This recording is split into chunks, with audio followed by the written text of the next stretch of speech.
Hi everyone. তাহলে এই যে বোরনের ভৌত ধর্ম কি হয়, বিভিন্ন রকম অক্সাইড কি হয়, বিভিন্ন রকম বিক্রিয়া কি হয়, সেই সম্পর্কিত জিনিসটা এই ক্লাসে দেখব। তাহলে বোরন হচ্ছে কঠিন অধাতু, তাপ আর তড়িতের হচ্ছে কুপরিবাহী। এর দুটো উপভেদ আছে, একটা হচ্ছে অনিয়তকার, নিয়তকার। নিয়তকারগুলোর আবার তিনটে ভাগ, একটা হচ্ছে আলফা রম্বোহেড্রাল, বিটা রম্বোহেড্রাল আর টেট্রাগোনাল। ঠিক আছে। রাসায়নিক ধর্ম, তাহলে বোরনের যে অনিয়তকার রূপটা আছে, ওই অনিয়তকার রূপভেদ হচ্ছে রাসায়নিকভাবে সক্রিয়, নিয়তকারগুলো কিন্তু রাসায়নিকভাবে সক্রিয় নয়। ঠিক আছে। তাহলে এখানে কিছু জিনিস মনে রাখবে যে বোরন অক্সিজেন রিলেটেড কিছুর সাথে বিক্রিয়া করলে বোরনের যে অক্সাইড B2O3 গঠন করে। দাঁড়াও, কী হয়ে গেল?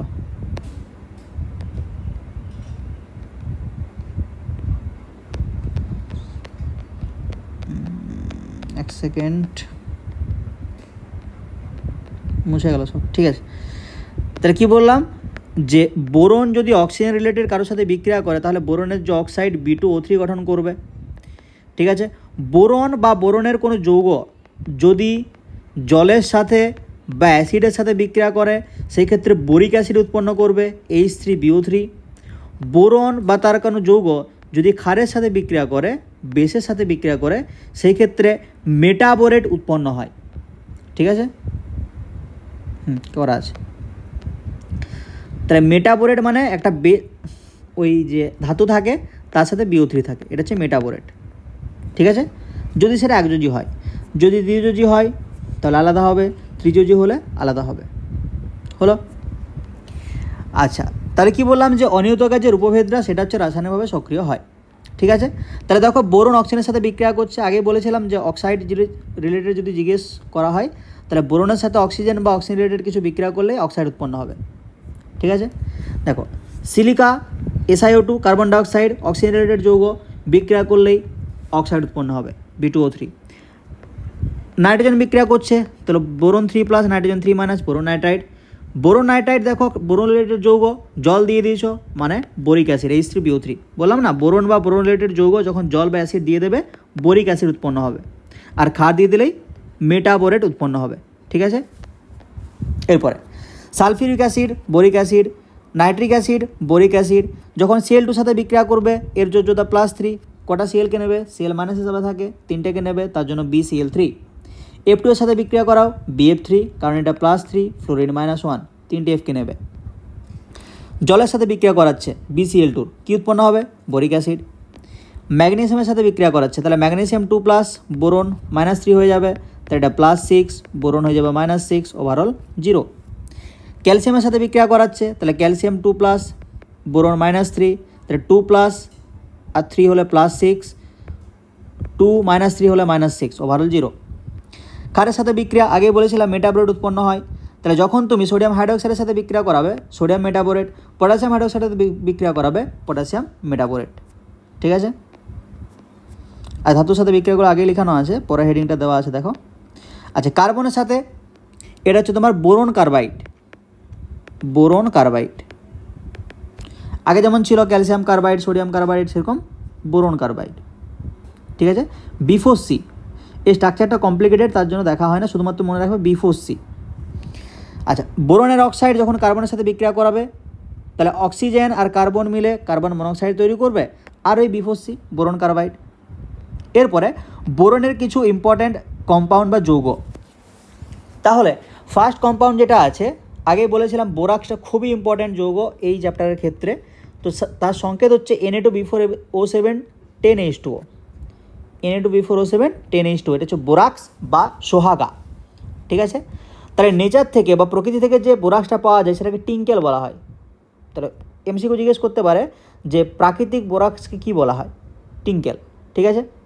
তাহলে ওই লেক থেকে যে টিঙ্কেলটা পাওয়া যায় সেখানে 50% বোরাক্স থাকে। বোঝা গেল? এরপরে বোরাক্সের বিভিন্ন প্রিপারেশন দেওয়া আছে দেখো। তাহলে এই রিয়াকশানগুলো এক্সামের পারস্পেক্টিভ থেকে খুব একটা বেশি ইম্পর্ট্যান্ট নয়, তাও 3টে রিয়াকশান আছে, দেখে নাও। তাহলে ধরো কোলেম্যানাইট আছে, কোলেম্যানাইটের সংকেত Ca2B6O11। এখানে যখন তুমি সোডিয়াম কার্বনেট দিয়ে দেবে তো বোরাক্স উৎপন্ন হবে, সোডিয়াম মেটাবোরেট উৎপন্ন হবে, আর ক্যালসিয়াম কার্বনেট উৎপন্ন হবে। ঠিক আছে, তাহলে বোরাক্স উৎপন্ন হয়ে গেল।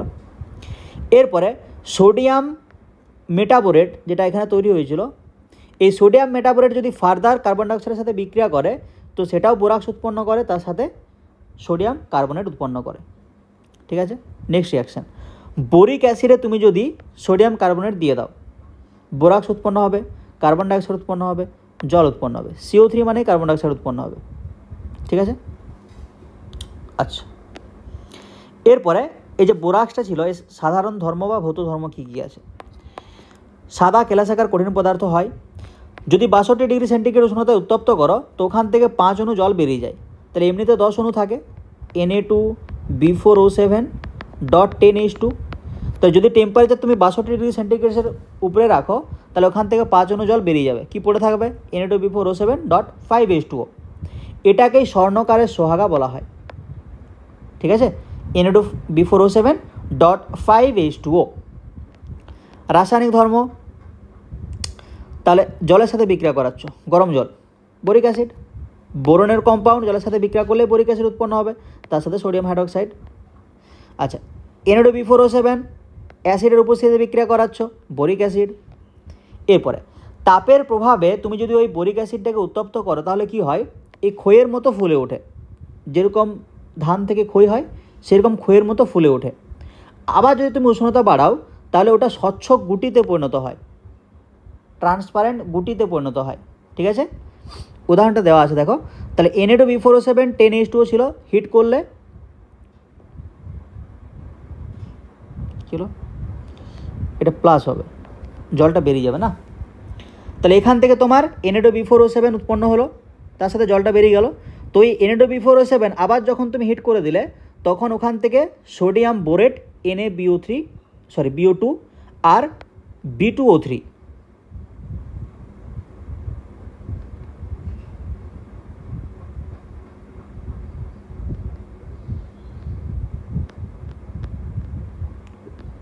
আচ্ছা B2O3। তাহলে এই যে NaBO2 আর B2O3 এর মিশ্রণটা, এটা হচ্ছে তোমার কাঁচের মতো স্বচ্ছ একটা গুটি। ঠিক আছে, এটা একটা ইম্পর্ট্যান্ট ঘটনা। আচ্ছা, এরপরে তাহলে Na2B4O7 আছে, সালফিউরিক অ্যাসিড আছে, দেখো H2BO3 হচ্ছে, তার সাথে Na2SO4। যদি ভেঙে ভেঙে করো দেখো Na2SO4 পেয়ে যাবে, কারণ এখান থেকে তুমি দুটো Na+ পাবে, এখান থেকে তুমি SO4 2- পাবে, মানে ওখান থেকে Na2SO4 হয়ে যাচ্ছে। ঠিক আছে, এরপরে অ্যালকোহলের সাথে বিক্রিয়া, এখানে দেখো দেওয়া আছে ইথানল। তাহলে H3BO3 যদি তুমি গঠনটা দেখো, বোরিক অ্যাসিডের গঠনটা এরকম হয়, মাঝে বোরন থাকে, তিন দিকে 3টে OH থাকে। ঠিক আছে, তো এই যে হাইড্রোজেনগুলো আছে, এই হাইড্রোজেনগুলো এইগুলো বেরিয়ে যায়। কীভাবে বেরিয়ে যায়? ধরো ইথানলের গঠনটা এরকম হয়। ঠিক আছে, তো ওই যে হাইড্রোজেন বোরিক অ্যাসিড, ওই হাইড্রোজেনটা আর ইথানলের যে OH, ওরা দুজন মিলে জল তৈরি করে। ঠিক আছে, তাহলে জল যদি তৈরি করে, এই যে অক্সিজেনটা কার সাথে কানেক্টেড হবে? CH2 সাথে। তো বোরন, তারপরে অক্সিজেন, তারপরে CH2 CH3, এখানেও বোরন অক্সিজেন, তারপরে CH2 CH3, এখানেও বোরন অক্সিজেন, তারপরে CH2 CH3। তাহলে বোরনের সাথে 3টা O CH2 CH3 থাকবে, তার জন্য এটা লেখা আছে BO CH2 CH3 হোল 3। তার সাথে যে জল বেরোচ্ছিল 3টে জল হলো। এরপর বোরাক্স বিড টেস্ট, তাহলে ওই যে বোরাক্স বিডটা পেয়েছিলে গুটির মতো গঠনটা, সেখানে তুমি যদি ধাতব লবণ যোগ করো হয়েছে, তাহলে ওই বার্নারের জারণ আর বিজারণ শিখায় গুটিটা বিভিন্ন বর্ণ ধারণ করে। তাহলে বোরাক্স যে বিডটা পেয়েছিলে ওখানে ধাতব লবণ তুমি যোগ করবে, তারপরে বার্নারের দুরকম শিখা হয়, একটা হচ্ছে জারণ শিখা, একটা হচ্ছে বিজারণ শিখা। তো এই জারণ শিখা আর বিজারণ শিখায় গুটিটা বিভিন্ন বর্ণ ধারণ করবে। এবার কোন লবণ যোগ করলে কীরকম বর্ণ ধারণ করবে জারণ বিজারণ শিখাই, এটা দেখবে বইয়ে করা আছে, এটা একটু দেখে নেবে। হ্যাঁ, না হয় আমি ক্লাসে একবার বলেও দেবো। ঠিক আছে, তো এই পোর্শনটা আমাকে একটু মনে করাবে যে জারণ বিজারণ শিখায় ওই বোরাক্স বিডটা কীরকম বর্ণ ধারণ করে। ঠিক আছে, এটা বইয়ে দেখবে ছক আকারে করা আছে।